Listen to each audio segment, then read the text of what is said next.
4 दिवस CCTV लावलेल्या त्या इमारतीमध्ये स्वतः चॅरिटी कमिशनर मॅडम सर्व स्टाफच्या माध्यमातून फॉर्मची स्वीकृती करत होता. अशामध्ये फक्त विजय पाटकरांचाच फॉर्म कसा भरून दिला नाही? या विजय पाटकर आणि त्यांच्या काही इतर सहकाऱ्यांमुळं ही निवडणूक लादली आणि या गोलमालातला एक भाग विजय पाटकर यांनी कॉमेडी केली.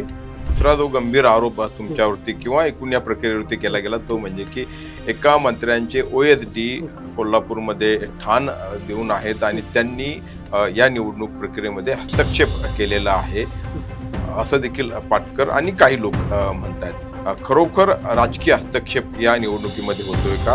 अशा वेळेस आम्ही नीलमताईंना फोन केला. नीलमताई सुद्धा इंटरेस्टेड नव्हती आणि टार्गेट फक्त मेघराज भोसले याला मी पिक्चरमध्ये माझ्या काम दिलं, त्यांनी नाही मला दिलं. मी निर्माता आहे शेवटी. चॅरिटीमध्ये प्रशासक आहे, एवढा खोटा बोलतोय. मी विद्यमान अध्यक्ष आहे, प्रशासक नाहीच आहे. नमस्कार, टॉप न्यूज मराठीमध्ये आपलं स्वागत. मी अरुण मेहत्रे आणि आपण पाहतात टॉप न्यूज संवाद. मंडळी, सध्या अखिल भारतीय मराठी चित्रपट महामंडळाच्या निवडणुकीची रणधुमाळी सुरू आहे. कधी नव्हे ती ही निवडणूक इतकी लक्षवेधी ठरली आहे. महत्त्वाचं म्हणजे या निवडणुकीच्या निमित्तानं अनेक स्वरूपाचे आरोप प्रत्यारोप होत आहेत आणि याच अनुषंगाने अखिल भारतीय मराठी चित्रपट महामंडळाची निवडणूक राजकीय आखाडा ठरली आहे का, या विषयावरती आज आपण चर्चा करणार आहोत, संवाद साधणार आहोत. माझ्यासोबत आहेत अखिल भारतीय मराठी चित्रपट महामंडळाचे विद्यमान अध्यक्ष आणि या निवडणुकीतील उमेदवार, जे या एकूण सगळ्या प्रक्रियेच्या आणि त्याच जोडीनं या वादाच्या केंद्रस्थानी आहेत, मेघराज राजे भोसले. नमस्कार. मेघराजजी, आपलं स्टुडिओमध्ये स्वागत. धन्यवाद. आपण सुरुवातीलाच मी आभार यासाठी म्हणतो की अतिशय चुरशीची आणि चर्चेतली निवडणूक आहे. अतिशय वातावरण तापलेलं आहे आणि या सगळ्या तापलेल्या वातावरणातनं वेळ काढून तुम्ही इथे मुलाखतीसाठी आलेला आहात, आमच्याशी बोलण्यासाठी आलेला आहात. अर्थात कारण देखील तसंच आहे, कारण 2-3 दिवसांमध्ये खूपच वेगळ्या स्वरूपाची चर्चा या निवडणुकीमध्ये सुरू झालेली आहे. आणि त्यात सगळ्यात पहिली गोष्ट म्हणजे की निवडणुकीमध्ये विरोधी उमेदवारांना अर्जच दाखल करू दिले नाहीत, अशा स्वरूपाचा एक गंभीर आरोप होतोय. त्यात कितपत तथ्य आहे ते सुरुवातीला सांगा. सर्वप्रथम मी आभार मानतो की आपल्या माध्यमातून, टॉप न्यूजच्या माध्यमातून आज या सर्व गोष्टी मला उघड करता येतील. खरोखरच आमचे मित्र विजयजी पाटकर सर हे कॉमेडी कलाकार म्हणून प्रसिद्ध आहेत आणि त्यांनी काल ज्या प्रकारे कॉमेडी केली त्यात महाराष्ट्राची फार मोठी करमणूक झाली. अनेकांना विशेष वाटलं की 60 लोकांना फॉर्म भरले. ज्या बिल्डिंगमध्ये चित्रपट महामंडळाचं मुख्य कार्यालय आहे कोल्हापूरमध्ये, या बिल्डिंगमध्ये या फॉर्म भरण्याची प्रोसेस चालू होती. 19, 20, 21, 22 4 दिवस ही प्रोसेस चालू होती. 4 दिवस CCTV लावलेल्या त्या इमारतीमध्ये स्वतः चॅरिटी कमिशनर मॅडम सर्व स्टाफच्या माध्यमातून फॉर्मची स्वीकृती करत होता. अशामध्ये फक्त विजय पाटकरांचाच फॉर्म कसा भरून दिला नाही? मी फॉर्म कोण घेऊन आलं होतं, कोणाच्या हातून कोणी पळवला का, तो फाडून टाकला का, असं काहीच झालं नाही. संध्याकाळपर्यंत आम्ही होतो. आम्हाला सुद्धा विशेष वाटलं की अरे विजय पाटकर जे माझे अध्यक्ष आहेत त्यांनी फॉर्म कसा भरला नाही, कारण त्यांनी तर माझ्या विरुद्ध फार रान उठवलं होतं. महामंडळ बचाव, हा भ्रष्टाचार झाला, तो झाला, तो झाला. मग आम्ही म्हटलं ठीक आहे, आता निवडणुकी सामोरे जाऊन त्यांना कौल मिळेल त्याचा. परंतु ज्यावेळेस आमचं असं लक्षात आलं की त्यांच्याही लक्षात आलं की या निवडणुकीला आपण खोटेपणाने पुढे जाऊ शकत नाही. ही निवडणूक आपण सभासदांवरून लादली. 45,000 सभासदांचा हक्क हिरावून आपण लादली. त्यामुळं ठीक आहे, 3,400 सभासदांना तुम्ही अधिकार दिले, पण राहिलेले 42,000 सभासद हे तुमच्यावर चिडलेत आणि ते घरोघरी जाऊन प्रचार करतायत. या विजय पाटकर आणि त्यांच्या काही इतर सहकाऱ्यांमुळं ही निवडणूक लादली. सुप्रीम कोर्टाचा स्टे उठल्यानंतर रात्रीच इलेक्शन लागलं, दुसऱ्या दिवशी केलं आणि 2 दिवसात फॉर्म भरायची प्रोसेस चालू झाली. हे घडलं कसं? एवढं चॅरिटी एवढं फास्ट कसं झालं? धर्मादायामध्ये कुठलाही आपला निर्णय वर्षानुवर्ष पडत राहतो. हायकोर्टला सुट्टी, सुप्रीम कोर्टला सुट्टी, स्वतः डेप्युटी चॅरिटी कमिशनर कोल्हापूरच्या मॅडमला सुट्टी, यात एक इन्स्पेक्टर मॅडम डायरेक्ट प्रोग्राम कशी लावते? त्यामुळे यात फार मोठं गोलमाल होता आणि या गोलमालातला एक भाग विजय पाटकर त्यांनी कॉमेडी केली. असा कुठलाही फॉर्म भरला नाही. फॉर्म त्यांना भरायचाच नव्हता, ते घाबरले होते. म्हणून ज्यावेळेस फॉर्म भरला नाही कळल्यानंतर त्यांचे सहकारी की तुम्ही आम्हाला फसवलं, की आम्ही तुमच्या मागे राहिलो, बचाव समिती हे सगळं नाटक होतं, ऐन टायमाला तुम्ही माघार घेतली म्हणून त्यांच्यावर आक्रोश करायला लागले. तर त्यांनी ते खोटारडा आरोप माझ्यावर केला. हे अतिशय खोटं आहे. त्यांनी विश्वासाने लोकशाही पद्धतीने या इलेक्शनला पुढे यायला पाहिजे होतं. मागच्या वेळेसही ते दारूण त्यांचा पराभव झाला. सर्व पॅनल माझा निवडून आला. त्यामुळे त्यांना गॅरंटी होती आणि त्यानंतर गेली 5 वर्ष आणि परत मिळालेली 5 वर्ष, 10 वर्षामध्ये आम्ही जी कामं केलेली आहेत, त्यांनी विरोध घेऊन, त्रास देऊन सुद्धा त्यामुळे यावेळी सुद्धा आम्ही प्रचंड बहुमताने 17 पैकी 17 जागा घेऊन आम्ही विजयी होणार होतो. ते आता आपण त्याविषयी देखील बोलणार आहोत. मला आता प्रश्न म्हणजे दुसरा जो गंभीर आरोप तुमच्यावरती किंवा एकूण या प्रक्रियेवरती केला गेला तो म्हणजे की एका मंत्र्यांचे OSD कोल्हापूरमध्ये ठाण देऊन आहेत आणि त्यांनी या निवडणूक प्रक्रियेमध्ये हस्तक्षेप केलेला आहे असं देखील पाटकर आणि काही लोक म्हणतायत. खरोखर राजकीय हस्तक्षेप या निवडणुकीमध्ये होतोय का? मग तो अर्थातच नीलम शिर्के सामंत यांच्या दृष्टिकोनातून. नाही, नाही. हे अतिशय म्हणजे खोटा आरोप आहे. भूल करणारा आरोप आहे. निश्चितच नीलमताई शिर्के या उदयजी सामंतांच्या मिसेस आहेत. परंतु त्यांचा आणि इंडस्ट्रीचा काही संबंध नाही. नीलम शिर्के या आमच्या अवर्ग सभासद आहेत. अभिनेत्री म्हणून कार्यरत आहेत. मी माझा ज्यावेळेस सिलेक्शन लागलं, पिरियड फार कमी होता. 2 दिवसात फॉर्म भरायचे होते 19 पासून आणि तेवढ्यात या 3400 मध्ये अभिनेत्री शोधणं अवघड होतं. त्यामुळं ज्यांची नावं आहेत त्यामध्ये मतदार यादीमध्ये, त्या प्रत्येक अभिनेत्रीला मी विचारलं, की ताई तुम्ही इंटरेस्टेड आहात का? त्यामध्ये किशोरी शहाणे असतील, आपल्या बेर्डे मॅडम असतील, नंतर अलका कुबल असतील, जे हे आहेत. वर्षाताईंना विचारलं मी उसगावकरांना, की तुम्ही इच्छुक आहात का? तर सगळ्या म्हटलं की नको, मी नाही आहे, तुम्ही चांगलं काम करताय, काही मदत लागली सांगा. अशा वेळेस आम्ही नीलमताईंना फोन केला. नीलमताई सुद्धा इंटरेस्टेड नव्हत्या. ऑलरेडी त्या बालरंगभूमी नाट्य परिषदेवर कार्यरत आहेत. प्रचंड काम मोठं आहे त्यांचं. त्या स्वतः इन्व्हॉल्व होऊन काम करत असतात. महाराष्ट्रभर वेगवेगळे उपक्रम राबवत असतात. त्यामुळे त्यांना चित्रपट महामंडळाच्या संचालक बॉडीवर येण्यामध्ये काही इंटरेस्ट नव्हता. पण मी ताईंना सांगितलं, ताई चांगला पॅनल आहे, आम्ही काम केलं, पण आता असा प्रॉब्लेम आहे की अभिनेत्री आणि अभिनेता वेल नोन असावा लागतो थोडा, तो एक हे असतो. तर असे व्यक्ती कोण आम्हाला मिळत नाही, तर तुम्ही आमच्या पॅनलमध्ये यावं अशी मी त्यांना विनंती केली. त्या माझ्याकडे आल्या नाहीत.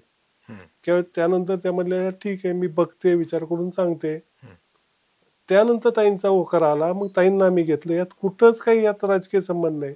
त्या एका मंत्र्यांच्या मिसेस आहेत याचा संबंध आहे. त्या अगोदर त्या नीलम शिर्के आहेत. नीलम सामंत नाही तर नीलम शिर्के म्हणून आम्ही फॉर्म भरलेला आहे. त्यामुळे काहीच विषय नव्हता आणि अजून इलेक्शन प्रोसेस चालू झाली नव्हती. पण ज्यावेळेस नीलम शिर्केंचा अर्ज आला त्यावेळेस त्यांचे दावेदार आणले की ह्या चांगल्या कॅन्डिडेट यांनी दिलेले आहेत. त्यामुळे निश्चित अभिनेत्री गटात ते निवडूनच येणार, कारण त्यांचं कार्य मोठं आहे. मग याला करण्यासाठी विजय पाटकर आणि त्यांच्या विरोधी मंडळांनी वेगवेगळ्या हे लावडवल्या आणि भीतीपोटी त्यांनी फॉर्म तर भरले नाहीच. तर नीलम शिर्के आल्यामुळं राजकीय हस्तक्षेप कसा आहे मला कळलं नाही. 60 लोकांना विचारा, तुम्हाला तिथं कोण OSD दिसला का, एका मंत्र्याची गाडी दिसली का, किंवा काय दिसलं का? बाकीच्यांना दिसलं नाही. विजय पाटकरांना मुंबईत बसून दिसलं का? विजय पाटकर आलते का कोल्हापूरला? नव्हते आले. तर हे सगळं खोटे आरोप आहेत. असा कुठलाही हस्तक्षेप, असं कुठल्याही मंत्र्यांचा त्यात इंटरफरन्स अजिबात नाही. आमच्या लेवलला नीलम शिर्के अभिनेत्री म्हणून काम करत होत्या आणि त्याप्रमाणेच तो फॉर्म भरलेला गेला होता. या आरोपांना उत्तर देताना तुम्ही आत्ता जी भाषा वापरताय ती खूपच सौम्य आणि समंजस अशी आहे. मात्र काल एक व्हिडिओ तुमचा मी पाहिला, त्याच्यामध्ये तुम्ही विजय पाटकरांसंदर्भात खूपच ज्याला आक्षेपार्ह म्हणता येईल, म्हणजे असे शब्द अगदी ज्याला आपण शिवीच म्हणतो अशा स्वरूपाचे शब्द वापरले. तर एवढा संताप किंवा अशा पद्धतीने व्यक्त होण्याची आवश्यकता आहे का? नाही, निश्चितच माझा इतक्या वर्षाचा अरुणजी तुम्ही मला ओळखता किंवा इंडस्ट्रीतले बरेच जण ओळखतात. मी अतिशय मृदू स्वभावाचा आहे, लो प्रोफाईल वागतो. कधीच कुणाला आयुष्यामध्ये शिवी दिली नाही. मी सांगितलं माझे आई वडील परमार्थिक आहेत, माळकरी आहेत. माझ्यावरती सुद्धा संस्कार आहेत. मोठ्यांचा रिस्पेक्ट देणं हा माझ्यावर आहे. पण एखादा व्यक्ती जर खोटं बोलत असेल, पण खोटं किती वेळा, हा माणसाने प्रत्येक वेळी मला त्रास दिलेला आहे. मागे पंचवार्षिकला पण असा त्रास दिलेला आहे आणि टार्गेट फक्त मेघराज भोसले याला मी पिक्चरमध्ये माझे काम दिले, त्यांनी नाही मला दिलं. मी निर्माता आहे शेवटी, तरी मी याला आणि प्रत्येक विजय सर असं रिस्पेक्टफुली. ज्यावेळेस माझ्या असं मनात आलं की अरे फार गोंधळ व्हायला लागला, फार व्हायला लागले, मी सर्वांशी बोललो. सर्व पॅनल प्रमुख मागचे होते त्यांच्याशी बोललो की अरे आपण एकत्रित येऊन पॅनल करूया. काही प्रॉब्लेम नाही. तुम्हाला वाटत असेल मी काम करत नाही तर वेगळा अध्यक्ष करा, हा पण प्रॉब्लेम नाही. तर त्यानंतर ही माझी चूक झाली का? मी सर्वांना प्रयत्न केलं त्यावेळेस काय मी त्यांना शिवी देऊन फोन केला का, दम टाकला का काय, विजय सर तुम्ही यावं असं हे. त्यानंतर त्यांना नाही वाटलं, विषय संपला ना. मी 2 वेळा फोन केले आणि प्रत्येक जण म्हणले सर एकदा ट्राय करा, नको इलेक्शन ये अरे. दुसऱ्या वेळेस फोन केला तरी नाही म्हटले. आणि आत्ता फॉर्म भरल्यानंतर 2 दिवसानंतर तो विषय काढायची काही गरज होती का?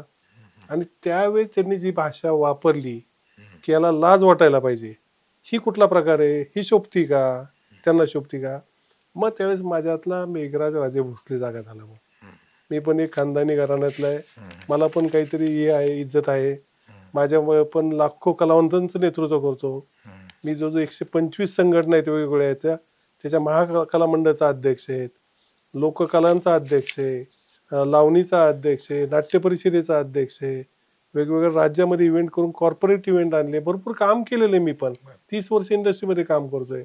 एखादा व्यक्ती जर मला अशा प्रकारे जर खेचत असेल तर त्याला त्या भाषेत उत्तर देणं गरजेचं होतं, म्हणून मी त्या भाषेत उत्तर दिलं.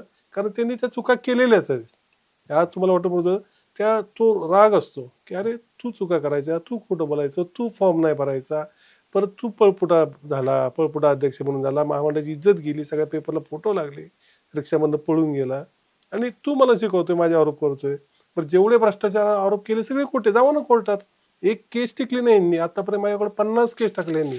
चॅरिटी असेल, सिव्हिल कोर्ट असेल, हायकोर्ट असेल, सुप्रीम कोर्ट असेल, प्रत्येक ठिकाणी विजय पाटकरनी पैसा पुरवून या लोकांना माझ्या मागे लावलं आणि महामंडळाची अडचण निर्माण केली. चॅरिटीमध्ये प्रशासक आहे, एवढा खोटा बोलतोय. मी विद्यमान अध्यक्ष आहे, प्रशासक नाहीच आहे. कारण त्यांनी त्यांच्या ह्याच्यात की तुम्ही 10 वर्षामध्ये काहीच काम केलं नाही, चित्रपट महामंडळ बंदच पाडलं एका अर्थाने. आता प्रशासक तिथे आहे, वर्ष झाला, कामगारांचे पगार नाहीयेत असे आरोप केलेले. मग यातलं काय तथ्य नेमकं? खरोखर कामगारांचे पगार थकलेत का? मी सांगतोय की कुठलाही प्रशासक नाही, बॉडी पूर्ण आमची तशीच आहे. फक्त आम्ही कुठलेही आर्थिक व्यवहार म्हणजे जे नियमात बसत नाही, कारण आम्ही काळजीवाहू थोडक्यात आता आहे, तर आम्हाला काही निर्णय घ्यायचे निर्बंध आहेत. तर त्यात कुठेतरी काय त्याचा गैरवापर होऊ नये पण ह्यांनीच अर्ज केले ना. चॅरिटीमध्ये तुम्ही चेक करू शकता की यांचे आर्थिक व्यवहार बंद करा, पहिले आर्थिक व्यवहार बंद करा. म्हणून आमच्या चेकवर फक्त इन्स्पेक्टरची साईन आहे. तो अखिल भारतीय मराठी चित्रपट महामंडळाचाच आहे, अध्यक्ष मीच आहे, खजिनदार तेच आहेत, उपाध्यक्ष तेच आहेत, सगळे जे पदाधिकारी आहेत. त्यामुळे केलं. आणि अखिल भारतीय मराठी चित्रपट महामंडळाच्या कामगारांचा पगार निघू नये अर्ज देणारे ह्यांचीच कोल्हापूरमधील लोक आहेत. ह्यांनी थांबवले की ह्याचं लाईट बिल देऊ नये, या वेगवेगळ्या ऑफिसच्या स्टाफचा पगार करू नये, कारण ते परमनंट नाही आहेत. त्यांना अध्यक्षांनी परत भरलं. एखादा ऑफिस चालवत असताना आमची मुदत संपली, आता मुदत संपली त्यानंतर 5 वर्ष झाले. त्या 5 वर्षात एखाद्या ऑफिसच्या स्टाफनी नोकरी सोडली तर त्यावर सर्व संचालकाच्या अध्यक्षाच्या विशेष अधिकारात स्टाफ घेऊ शकतो ना आपण. ऑफिसचं चाललं पाहिजे, त्या स्टाफचा पगार काढले नाही यांनी, काढून दिले नाहीत.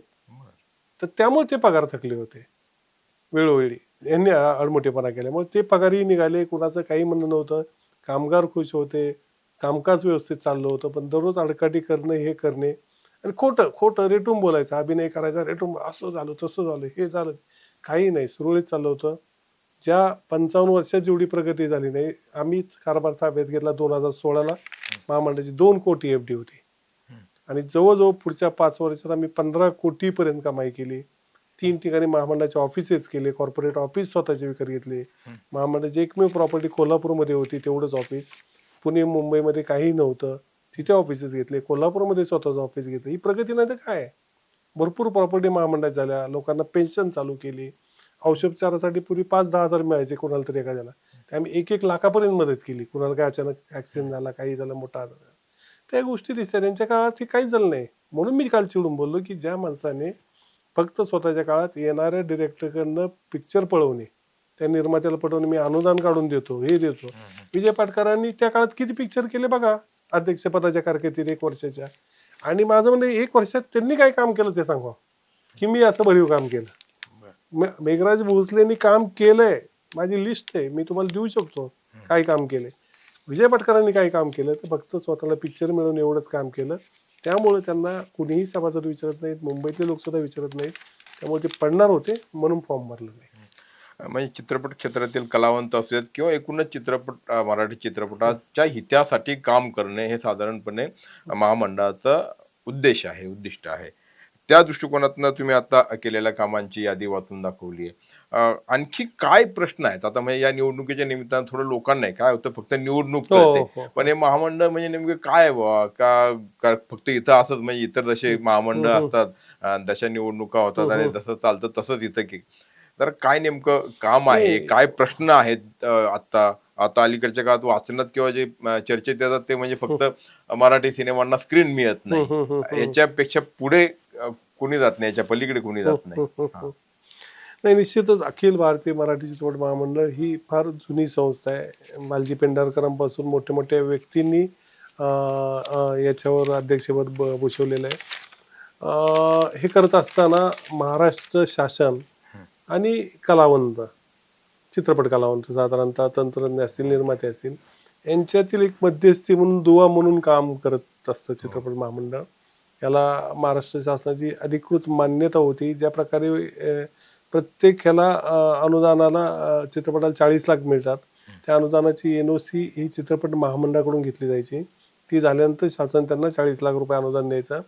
याचा अर्थ एक होता, की जर त्या निर्मात्यांनी कुणाचे पैसे ठेवले असतील, कलावंतांचे, तंत्रज्ञांचे, तर आम्ही त्या सर्व लोकांशी संवाद साधून, चर्चा करून मग NOC द्यायचो. त्यामुळे ती फार मोठी एक कॉन्फिडन्स होता लोकांना, की महामंडळात गेले तर आपले पैसे बुडणार नाहीत. त्यामुळं किंवा एखाद्या निर्मात्याला कोणी त्रास दिला, तर त्या कलावंत तंत्रज्ञाला सुद्धा योग्य तेव्हा कारवाई करण्याचे महामंडळाला अधिकार होते. महामंडळामध्ये एक लवाद समिती आहेत. रिटायर्ड SP असतील, DYSP असतील, ॲडव्होकेट्स असतील, असे लोक त्याच्यावर काम करतात.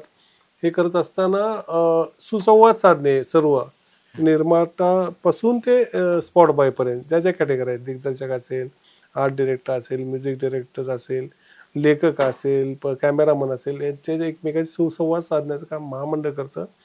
यातून कलाकारांच्या ज्या अडचणी आहेत, कलाकारांना काय काय पाहिजे शासनाकडनं, ते शासनाकडनं करून घेण्याचं काम महामंडळ करतं. आणि आत्तापर्यंतच्या इतक्या वर्ष 60-70 वर्षाच्या काळात शासन नेहमीच कुठलीही कमिटी करताना, सांस्कृतिक क्षेत्राचा निर्णय घेताना चित्रपट महामंडळ संवाद साधतं आणि त्यांच्या विचाराने ते त्या प्रकारचे रूल्स असतील किंवा फॅसिलिटीज असतील ते त्याचा GR काढतं. बरं.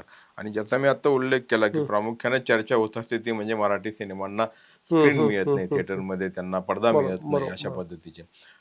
त्याविषयी बोलताना देखील असं बोललं जातं, की हे महामंडळ फार काही करत नाही. हं. कारण जे काही करतं मग कुठलेतरी मनसेचे चित्रपट सेना करते किंवा नाही. मग आणखी शिवसेनेचे किंवा मग आणखी हं, कुठले राष्ट्रवादीची असेल. हं. महामंडळ म्हणून कधी भूमिका घेताना दिसलं नाही, अशा पद्धतीचा आरोप किंवा नाही, टीका काय होते. होतं, आम्हाला कधीच त्याचा फार प्रोपगंडा केला नाही आम्ही हं. किंवा दाखवलं नाही. काही लोक असे असतात जे स्वयंघोषित नेते असतात, जे प्रसिद्धीला फार हपापलेले असतात.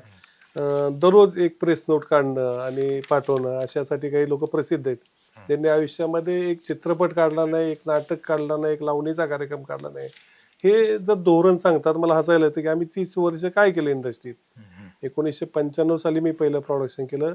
आता 26 म्हणजे 31वं वर्ष माझं चालू आहे कारकिर्दीचं. यशस्वी कारकीर्द. त्यानं ऑलराऊंडमध्ये मी गावागावात फिरलोय. पार तमाशापासून, तंबूतल्या थिएटरपासून, ते इव्हेंट्सपासून ते नाटक, सिनेमा, लोककला सगळे कार्यक्रम केले. स्वतः प्रोड्यूस केलेले आहेत. ज्यांनी काही केलंच नाही, तर त्यांनी आम्हाला शिकवू नये. राहिला प्रश्न चित्रपट वितरणाचा. वितरणावर फार प्रकारे आम्ही अभ्यास केला. वितरणावर एकच पर्याय आहे, की आपलं इन्फ्रास्ट्रक्चर वाढलं पाहिजे. जोपर्यंत चित्रपटाची संख्या वाढते आणि तेवढ्याच प्रमाणात थिएटरची संख्या कमी होते, हे फार मोठं गणित, याला कोणीच सोल्युशन काढू शकत नाही. तर आम्ही शासनाचा वेळोवेळी फॉलोअप घेतोय, चालू आहे. माननीय आशिष शेलार साहेबांना पण मध्ये भेटलो, मुनगंटीवार साहेब असताना पण भेटलो, तावडे साहेब असताना पण फॉलोअप चालू आहे आमचा, की प्रत्येक तालुक्याच्या ठिकाणी एक मिनी थिएटर व्हावं. ते छोट्या कॅपॅसिटी असावं. त्यातून जवळजवळ 300 थिएटर निर्मिती केल्यानंतर फक्त 10,000 जरी शेअर आला निर्मात्याला एका थिएटरमधनं, तरी त्याला करोडोचा बिझनेस होऊ शकतो 300 थिएटरमधनं. आणि ग्रामीण भागामध्ये मराठी चित्रपट थिएटरमध्ये पाहायला लोकांना इंटरेस्ट आहे, परंतु चांगले थिएटर्स नसल्यामुळे ते जात नसतील. एक कमी 150-200 कॅपॅसिटीचे थिएटर्स तयार केले. यासाठी शासनाने आम्हाला फक्त जागा दिली लीजवर. तर त्या जागी आम्ही चित्रपट महामंडळात थ्रू इन्व्हेस्टमेंट न करता प्रायव्हेट पार्टनर घेऊन आम्ही ते 300 थिएटर उभा करू आणि निर्मात्यांचा सर्वात मोठा प्रॉब्लेम सॉल्व्ह होईल. काय करायचं, बाकीच्या काही पक्षी असतात नुसते शो की मराठी आणणे मराठी आणणे, त्या थिएटरवाल्यांचे पण प्रॉब्लेम्स आहेत. तर मराठीला चित्रपटात प्रेक्षक येत नसतील आणि तुम्ही 500ची ऑडी घेणार आणि तुमचे 10 प्रेक्षक, तर त्यांचं लाईट बिल आहे, कर्मचारी आहे, ते आम्हाला बोलून सांगतात की अध्यक्ष साहेब सांगा आता आम्ही कसं चालवायचं. हे त्या दर्जाचे चित्रपट निर्माण हा, होणं तर किंवा निर्मित होणं आणि यासाठी ग्रामीण भागात प्रेक्षक आहे ना जिथे, आणि 100-150 कॅपॅसिटी असेल तर तो अतिशय चालू शकतो. त्याला विन विन सिच्युएशन होते. थिएटरवाल्यालाही प्रॉफिट होतो आणि निर्मात्यालाही होतो आणि डिस्ट्रीब्युटरलाही होतो. त्यामुळे भाडे तत्वावर न घेता शेअरिंग बेसिसवर गेलं. मी सांगितलं ना, एका थिएटरमधनं 10,000 रुपये जरी आले तर 300 थिएटरचे एक आठवड्याचे किती होतात. 2 आठवडे जरी पिक्चर चालला तरी सगळ्यांनाच पैसे मिळतात. तर मोठे मोठे नुसते थिएटर्स घेऊन उपयोग नाही. अशा प्रकारचं इन्फ्रास्ट्रक्चर वाढलं. पण आता थिएटरची संख्या कमी आहे. आहेत कुठे, पुणे, मुंबई, कोल्हापूर, त्यात पण एका दुसरे थिएटर राहिलेत काही ठिकाणी. थिएटर फार संख्या कमी झाली. त्यामुळे भांडणं होतात की थिएटर्स मिळत नाही. तर थिएटरची संख्या वाढली तरच हा प्रॉब्लेम सॉल्व्ह होईल असं मला वाटतं. सगळ्यांनी एकत्रित येऊन या सगळ्या विषयामध्ये प्रयत्न करणं गरजेचं असतं. निवडणुका ह्या होत असतात. गेल्या वेळी निवडणूक झाली, पाटकरांचा पराभव झाला, पण त्यानंतर अपेक्षित असं म्हणजे कुठल्याही हो. कुठेही गेलं की बाबा हो. सगळ्यांनी सामोपचाराने पुढचा कारभार करायचा. तुमचं आणि पाटकरांचं नेमकं असं काय म्हणजे बांधाला बांध आहे, काय फाटलंय, म्हणजे काहीही असं नाही, काय काही काय नाही. वय राहायचं? आता मी सांगतो, ते पडल्यानंतर मी माझ्या पिक्चरमध्ये कास्टिंग करताना सांगितलं मी विजय पाटकरांनाच घ्या, की विषय संपला. हो. पण ते विसरायला तयार नाहीत, कारण त्यांना फक्त सत्ता पाहिजे, त्याचा वापर पाहिजे. आणि सगळ्यात त्यांचा फायद्याचं क्षेत्र म्हणजे आमच्या इथं संचालकासाठी व्हायचं, तर तिथं निर्माती नोंद झाली की दिग्दर्शक कॅटेगरीतला जातो, बघतो अरे हा नवीन निर्माता आलाय, त्याला सांगतो मला द्या, मी दिग्दर्शन करतो. कॅमेरामन असला तो म्हणतो मला द्या, मी डीओपी करतो. रायटर असतो, मी स्टोरी देतो. म्हणजे ही आहे, मी एकटाच निर्माता या कॅटेगरीत आहेत. मला त्या निर्मात्याचा काय फायदा नाहीये की मला त्याला काय ओढायचं नाही, मला लोकांचं कल्याणच करायचंय. त्यामुळे मी सांगतो ना, महामंडळाचं काही नुकसान झालं तर माझं नुकसान होणार नाही, पण ह्या सगळ्या कॅटेगरीत नुकसान होतं. मी त्यांच्यासाठी भांडतो. आणि पाटकरांचं काय आहे की ज्या खुर्चीवर बसून त्यांनी फायदा करून घेतला, ती खुर्ची नसली की त्यांना प्रॉब्लेम आहे. त्यांना शेजारची खुर्ची नको, अध्यक्षाची खुर्ची पाहिजे. त्यांना माहिती आहे, ते माझ्यावर संचालक म्हणून 2.5 वर्ष माझ्यावर काम केलं. माझी कामाची पद्धत माहिती आहे. एके दिवशी त्यांचं वाक्य पण आहे की भोसले साहेब तुमच्या एवढा आम्ही वेळ देऊ शकत नाही, काम करू शकत नाही, पुढचे 10 वर्ष तुम्ही अध्यक्ष एवढं छान काम करा. हे त्यांचं वाक्य होतं. पण फ्रस्ट्रेशन मध्ये काल कसलं वाक्य होतं बघितलं ना. त्यामुळे अशा लोकांना वयोमर्यादा म्हणजे वयोपरत्वेने रिटायर व्हावं, आम्हाला आशीर्वाद द्यावेत, पाठीशी राहावं, मार्गदर्शन करावं. हे करू शकत नाहीत, फिरू शकत नाहीत, यांना फक्त सेलिब्रिटी म्हणून पाहिजे असतं. मी अध्यक्ष 24 तास असतो, मला रात्री 12 वाजता फोन करा, मी असतो. मी दररोज दिवस पूर्ण वेळ चित्रपट महामंडळाचं काम करतो. माझे इतर व्यवसाय प्रोडक्शन त्यामुळे कमी झाले, परंतु महामंडळाच्या प्रत्येक लोकांना अटेंड करणं, प्रॉब्लेम सॉल्व्ह होते. यात काही मला पगार नाही, कुठलं काही पैसे मिळतात, मानधन असं नाही, काही नाही, पण एक आवड, त्यामुळेच लोक माझ्या पाठीशी आहेत. मग असं असताना पाटकरांनी देखील तुमच्याकडून किंवा तुमच्या पॅनल मधून उभं राहावं असं तुम्ही म्हटलं होतं त्यांना? कारण निश्चित ते निश्चित मी त्यांना ऑफर दिली, सर 2 निर्माते आहेत कॅटेगरीत, मी पण निर्माता आहे, तुम्ही निर्माता, त्यात राहा. नसेल तर दिग्दर्शक कॅटेगरीत राहा, नसेल तर अभिनेतामध्ये राहा, आम्ही तुम्हाला बिनविरोध निवडून आणू, पण तुम्ही हा वाद मिटवा. पण त्यांना माहिती मेघराज भोसलेच्या अंडरमध्ये अध्यक्ष कोण, मेघराज भोसले होणार. पण त्यांना हित करायचं नाही कॉमन होऊन. जो म्हणतो ना महामंडळ असं, महामंडळ बंद पडलं, महामंडळ असं झालं तसं झालं, हातवारे करून, अरे या ना मग तुम्ही, बाबा चल मेघराज करतोय ना काम, पूर्ण वेळ करतोय. तुम्ही शूटिंगमध्ये गेला 6-6 महिने येत नाही, हिंदीला वगैरे गेला, महामंडळाला तिकडे जगले मेले, त्यांचा पगार झाला, काय झालं प्रॉब्लेम कोणी बघत नाही. अध्यक्ष म्हणून कोणाचे फोन उचलत नव्हता तुम्ही, काही नव्हता. तसं नाही ना, मी मोकळ्या ना, मग करून द्या ना. मोठं मन असं, अरे मेघराज करा, चला आपण बिनविरोध करू, आम्ही पाठीशी. हा दम नाही, कारण त्यांनी खुर्ची बसून फायदा तर घ्यायचा आहे, पण काम करायचं नाही. पण आता ते सोडा, म्हणजे पाटकर सोडा, पण नवीन लोकांना संधी दिली गेली पाहिजे, नवीन लोकही या प्रवाहात यायला पाहिजे, पदाधिकारी व्हायला पाहिजे, असं नाही का वाटत? आणि त्या दृष्टिकोनातनं काय प्रयत्न आहेत? नाही, निश्चित. आता आमचा पॅनल आता 2 दिवसात तुम्हाला दिसेलच सगळं. आम्ही बऱ्याच नवीन चेहऱ्यांना संधी दिलेली आहे की त्यातून त्यांनी काम करावं. त्यातलाच प्रकार होता ना, निलमताईंसारख्यांना आम्ही आणलं, पण 2 दिवस झालं बघताय कसं त्यांच्यावर अटॅक केला जातो. काय एखाद्या लेडीची काय चूक आहे? अभिनेत्री म्हणून ती पहिली आली का उदय सामंतांच्या मिसेस म्हणून आल्या? अभिनेत्री म्हणून इतक्या वर्ष आहे, त्यांचं नाव सुद्धा नीलम शिर्के रजिस्टर आहे. नीलम शिर्के सामंत नाहीये किंवा नीलम उदय सामंत नाहीये. तर हे सुद्धा हे समजून घेत नाही. त्या बाईवर एवढं टार्गेट केलं 2 दिवस झालं, अवघड गोष्ट झाली. पण नीलम शिर्के सावंत तुम्हाला अध्यक्ष म्हणून चालले असते? निश्चित करून द्या. अजिबात चालले असत्या, काही प्रॉब्लेम नाही, का होऊ नये. जर एखादी करतो लेडी करत असेल, पण मी सांगतो अशी कुठलीही अट नव्हती त्यात येताना. आणि ताई अशा म्हटल्या की मला ऍक्च्युली वेळच नाहीये, पण म्हटलं ताई या, तुमची जी कामाची पद्धत आहे, ऍक्टिव्हिटी आहे, तर निश्चित या. उदय जर त्या म्हटल्या असत्या आणि आमचे निवडून आलेले 17 संचालक म्हणले असते की नाही नीलमताईंना करा, परंतु आम्ही असं ठरवलं की यावेळेचा अध्यक्ष डिक्लेअर करायचा नाही, कारण सर्व पक्षी आपण लढतोय, एकत्र लढतोय. म्हणजे सर्व पक्षी म्हणजे सर्व गटातले, आमच्या इथं पक्ष नाही कुठला, पण सर्व गटातले, तर आपण आता अध्यक्षपद डिक्लेअर करायला नको. पण सर्वांना माहिती आहे अध्यक्ष कोण होणार आहे, तर मेघराजे भोसलेच होणार आहे. मीच निवडलेला पॅनल आहे, सर्वांनी सांगितलं तुम्हीच निवडा, मीच निवडलेला आहे. असं डोक्यात असतं तर नीलमताई म्हणले असते नाही नाही मी पॅनल बनवते. त्यांच्याही मनात काही नव्हतं. त्यांनी सांगितलं मला एवढी मोठी जबाबदारी जमणार नाही, मला शिकून द्या, पहिलं बघून द्या काय आहे. ह्या पण गोष्टी आल्या, पण निव्वळ बदनामी करण्याच्या दृष्टिकोनातून हे सगळं केलं आणि चांगलं नाहीये. एखादी अभिनेत्री, ती कर्तृत्ववान अभिनेत्री, तिच्या असण्यानं महामंडळाचा निश्चित फायदाच झाला असता. तर अशा अभिनेत्रीला तुम्ही त्रास देऊन बाहेर काढायचा प्रयत्न करताय. तिथं उदय सामंतांचं नाव घेताय, सरकारचं हे करतोय ते करतोय, असं म्हणजे दिशाभूल करताय तुमचा पैसा हे करण्यासाठी. आता काय स्टेटस आहे बरं पॅनलचं किंवा याचं काय म्हणजे आता आज नेमकं छाननी चालू आहे. छाननीमध्ये काय होतं बघू, त्यानंतर पॅनल ठरल. आणि बऱ्यापैकी असं मला वाटतंय की आमचं स्ट्रॉंगली चांगलं पॅनल तयार होतंय, त्यामुळे आपोआप हे बिनविरोध होईल असं वाटतंय. म्हणजे परत बिनविरोध झाली तरी कोणीतरी दमदाटी केली असं आहे. त्यामुळे आम्ही तर कुणाला फोनही करत नाही, मीही करत नाही. बरं. बाबा तुला राहायचंय राहा, शुभेच्छा. कित्येक आता पुण्यातल्या लोकांनी सुद्धा फॉर्म भरलेला आहे, त्यांचाच मला फोन येतोय भैया काय करू. मी म्हणतो बाबा तुला जे वाटेल ते कर, तुझ्या तयारी असेल लढायची, तेवढा खर्च करायची, ते फिर, सगळ्यांना भेट. 3,500 लोक काही एका ठिकाणचे नाही आहेत, एका आपल्या वॉर्डमधले नाही आहेत, तर ते महाराष्ट्रातले आहेत. त्यांच्यापर्यंत पोहोचणं, त्यांचा नंबर काढणं, त्यांना भेटणं हे सोपं आहे का? आणि परत त्यानंतर तू वेळ देऊ शकतो का? एवढं करून होणार का? असे नाही. त्यामुळे आम्ही जे 14 आता 2 तर आमचे बिनविरोध आले, पण माझ्या पॅनलमधले आनंद शिंदे हे संगीत पार्श्वगायनमध्ये उभा होते, त्यांच्या विरोधात कुणी उभा राहिलं नाही. विजय खोचीकर हे सातत्याने आमचे 2 वेळा संचालक आहेत, तेही बिनविरोध आले. आणि अजून 4-5 सीट आमच्या फक्त एकच आहे फॉर्म त्या कॅटेगरीत. तर त्यामुळे कदाचित ते त्यांना माहिती हे येणार फिक्स आहेत आमचे अजून 5. 8-10 लोक तर आलेच जमा आहेत बिनविरोधमध्ये आतापर्यंत, म्हणजे फॉर्म घेतोपर्यंत. तोपर्यंत बाकीच्यांना बुद्धी सुचली तर 17 जागा बिनविरोध होतील आणि अध्यक्ष तुम्हीच होणार असं वाटतंय. ते 17 लोक ठरवतील. हे काम बघून सर्व म्हणतात की आम्हाला एवढा वेळ देता येत नाही, आणि मी पूर्ण वेळ काम देतो. मी सर्वांना घेऊन बरोबर चालतो. माझ्याकडे कुठल्याहीच, मी तुम्ही महामंडळ बघा, नाट्य परिषद पुणे बघा, बालगंधर्व बघा, लोकल लावणी बघा, फिल्म फेडरेशन ऑफ इंडिया बघा, कुठल्याही संस्थेला माझ्याबाबत चौकशी करा. मी सर्वांना घेऊन चालणारा माणूस आहे.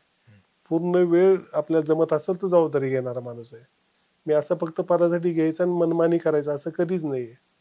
पण जे लोक अशा कृतीला सुद्धा त्याला वेगळं वळण देऊन काही तर माझ्या आरोप करत असेल, तेही मी सहन करू शकत नाही, कारण तेवढं आमच्या रक्तातच आहे.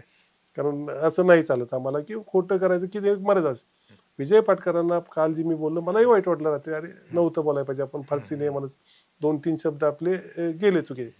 पण त्या माणसाला त्यातून जर बुद्धी सुचली ती तू पुढे ते व्यवस्थित बोलतील. ते त्यांनी जर माझी लाज काढली काही कारण नसताना, प्रूव्ह करावी ना की असं असं केलं, तर मी निश्चित त्यांचे सगळे काढणार. मग त्यामुळे मी सगळ्या गोष्टीपर्यंत गेलो. बाकी मला वाईट वाटलं, मी शेवटी बोललीच होता की नाही मी त्यांचा रिस्पेक्टच करील कधी भेटल्यावर. विजय सर शिवाय मी बोललो नाही कधी. मी या म्हणून मी 2दा फोन केला त्यांना. एवढं करून तुम्ही असं करत असला आणि मीडिया समोर काही गरज नव्हती ना. हा विषय त्यांनी सुरुवात केली. नाही, आणि तो खूपच खालच्या पातळीवरती गेला, तो जायला नको होता. खरं तर कुठलीही निवडणूक असेल किंवा राजकारण असेल, अशा सगळ्या गोष्टी घडत असतात.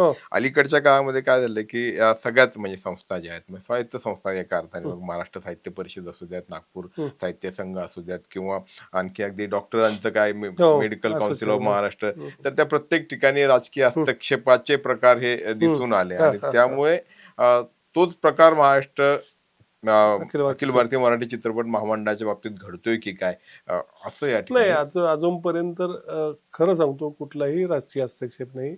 हे आपले अपयश. आता उद्या मी म्हणायचो की मी पडायला लागलो नाही, मग पुढच्यांनी राजकीय दबाव टाकला. माझ्यात दम नाही, मला कॉन्फिडन्स नाही मी निवडून येण्याचा, म्हणून मी काही ते कारण सांगणार. आता कार्यकर्ते त्यांना बोलायला लागले की नाही, तुम्ही आम्हाला फसवलं का? मग तुम्ही का 10 वर्ष मेघराज भोसले खोटारडा आहे, त्यांनी भ्रष्टाचार केला, हे केला, ते केला, एक प्रूव्ह करू शकला नाही तुम्ही. तुम्हीच 10,75,000 तुम्हाला चॅरिटी कमिशनरनी 2दा दोषी ठेवलं ना, 2दा 10,75,000 सगळ्या यांनी भरा ताबडतोब यांच्यावर जप्ती आणा. त्यानंतर हे हायकोर्टात गेले, हायकोर्टाने यांना पैसे भरायला सांगितले. एवढं असताना तुम्ही मला कसं शिकवा? म्हणजे हे हास्यास्पद आहे की अशा लोकांनी, त्यांना माहित होतं आज स्कुटनीमध्ये तोच वाद चालू आहे. या माजी संचालकांपैकी 4 संचालक दोषी आहेत त्यात. हे कसे संचालक होऊ शकतात ज्यांनी तुम्हाला चॅरिटीने पैसे भरावे महामंडळात असा आदेश दिला, हायकोर्टाने सांगितलं पैसे भरायला, तर परत तुम्ही संचालक पदासाठी उभा राहताय. आज गोंधळ चालू आहे तोच कोल्हापूरमध्ये. बरोबर आहे. आणि हा गोंधळ सुरू आहे म्हणूनच ही निवडणूक यावेळी लक्षवेधी ठरली आहे. महत्वाचं म्हणजे हे सगळं घडत असताना चित्रपट महामंडळाची बदनामी होऊ नये याची खबरदारी सगळ्यांनाच घेणं आवश्यक आहे, अपेक्षित आहे. येत्या 7 तारखेला ही निवडणूक आहे, 7 जूनला. त्याच्यानंतर हा निकाल येईल. निकालात काय कुणाचा विजय होतो, कुणाचा पराभव होतो हे आपल्याला कळेलच. तुर्तास हा वाद अधिक वाढू नये अशी अपेक्षा आपण या निमित्ताने व्यक्त करूयात. आणि सगळ्यांनाच म्हणजे मेघराज राजे भोसले असल्यात आणि त्यांच्यासोबत उभे असलेले सगळे 60 उमेदवार सगळ्यांनाच या निमित्ताने शुभेच्छा देऊयात. आपण स्टुडिओमध्ये आलात आणि मनमोकळ्या गप्पा मारल्यात, सगळ्या प्रश्नांची उत्तरं दिलीत, त्याबद्दल मनपूर्वक आभार. Thank you very much sir. तुमची car, electric panel, data server आगीपासून सुरक्षित आहे का? नाही? मग आजच बसवा F protect temperature activated fire suppression device. यामध्ये आहे eco friendly non toxic pressurised liquid, जे आग लागल्यास क्षणार्धात ऍक्टिव्हेट होऊन आगीवरती मिळवते नियंत्रण. बसवण्यास अतिशय सोपे आणि सुटसुटीत. टेकालिपचे एक दर्जेदार उत्पादन एफ प्रोटेक्ट.